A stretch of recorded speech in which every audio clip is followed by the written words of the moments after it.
La question du monitoring, c'est un problème de sérieux. Il y a dans le monitoring électoral ce qu'on appelle aussi l'observation électorale, mais le terme qui est employé, c'est celui de monitoring. Il y a beaucoup d'escrocs qui essayent de faire de l'argent en ne faisant pas un travail parce que c'est un travail sérieux.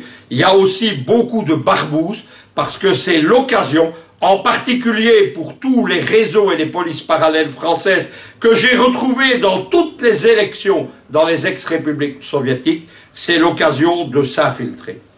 Moi, je parle de ce que je connais. Pour le moment, je vois beaucoup de choses sur l'observation électorale qui ne sont pas sérieuses. On reproche à des gens d'être des escrocs, oui, mais on en parle sans savoir. J'ai 12 ans d'expérience. Je dirige EIOD, qui est l'Eurasian Observatory for Democracy and Election.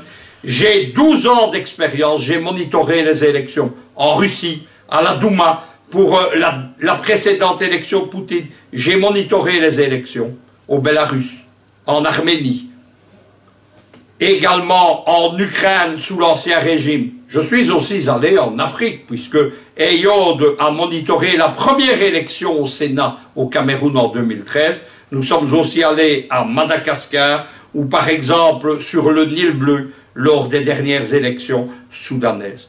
J'ai surtout assuré, seul, puisque personne d'autre ne voulait le faire, le monitoring du référendum d'autodétermination de la Crimée et de Sébastopol. En mars 2014, j'ai amené 148 moniteurs, ce qui est plus important que les missions occidentales, et nous avons fait le travail que l'OSCE ne voulait pas faire sur ordre de l'OTAN. Je parle donc de ce que je connais intimement, et ce que je vois malheureusement avec cette affaire lamentable des faux observateurs, eh bien, je l'ai rencontré malheureusement dans d'autres pays. Il n'y a pas, je vais revenir là-dessus, une malignité des autorités camerounaises. Il y a simplement qu'on a abusé de la bonne foi. Qui sont les observateurs? J'entends plein de choses dans les médias camerounais. On dit qu'ils ont usurpé des identités, etc. Pas du tout. Lorsque vous faites une recherche de moins de 10 minutes sur Google, vous les trouvez. Ce ne sont pas des Français comme ils se sont présentés. Ce sont des gens qui ont la double nationalité française et israélienne et qui sont basés en Israël et aux États-Unis. Il y a évidemment derrière eux toutes ces polices parallèles, tous ces milieux de barbouzes qui sont la caractéristique de la Ve République.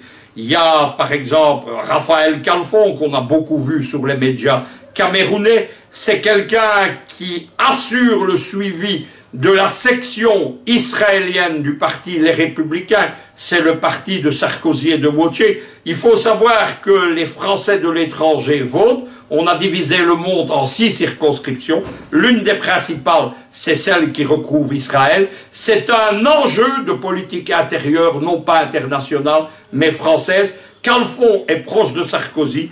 Et d'après ce qu'on lui reproche un peu partout, il assurerait les basses besognes pour celui-ci.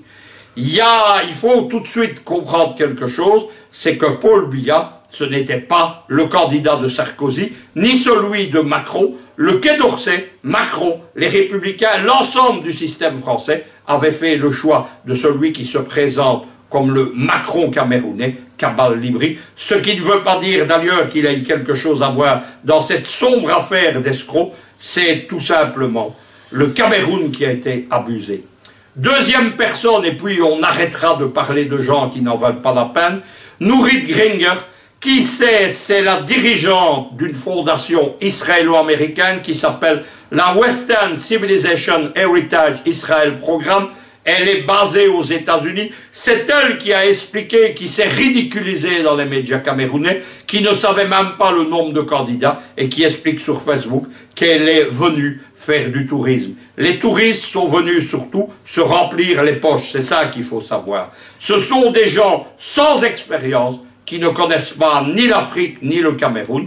Il faut ajouter quand même encore quelque chose, c'est de là qu'est venue cette histoire de Transparency, ne sachant pas que tout le Cameroun connaît Transparency International, ne sachant pas qu'il y a Transparency International Cameroun, et que cette ONG qui gravite dans l'orbite de Georges Soros et de William Bourdon. C'est un ennemi précisément du gouvernement de Yaoundé et du président Biya. Il y a d'ailleurs des liens entre l'élection et directement Transparency International, puisque l'un des candidats, Akere Mouna, il dit qu'il a démissionné lorsqu'il a été porté candidat. C'est un des dirigeants de Transparency International et de Transparency International Cameroun, dans lequel on retrouve d'ailleurs d'anciens panélistes d'Afrique Média. C'est ça qu'il faut savoir, qu'il faut comprendre dans toute cette affaire. Maintenant, je vais terminer. Quel est l'intérêt de tous ces gens? On est en train de bâtir du côté de l'opposition, surtout de Maurice Kamto, tout un grand théâtre dramatique où on accuse des pires turpitudes Paul Biya et le gouvernement de Yaoundé. On est simplement dans une affaire d'escroquerie avec des gens qui doivent être poursuivis pour ce qu'ils ont fait. Il faut quand même savoir qu'il n'y avait aucun intérêt pour Paul Biya à disqualifier cette élection en amenant de faux observateurs, c'est bien de ça. Il s'agissait simplement dans cette affaire d'escrocs, et ces escrocs ont été utilisés de l'étranger pour semer le trouble au Cameroun. De faux observateurs, ça veut dire encore plus de chaos, ça veut dire encore plus de disqualification de l'élection. C'est ça qu'il faut retenir de cette sinistre affaire.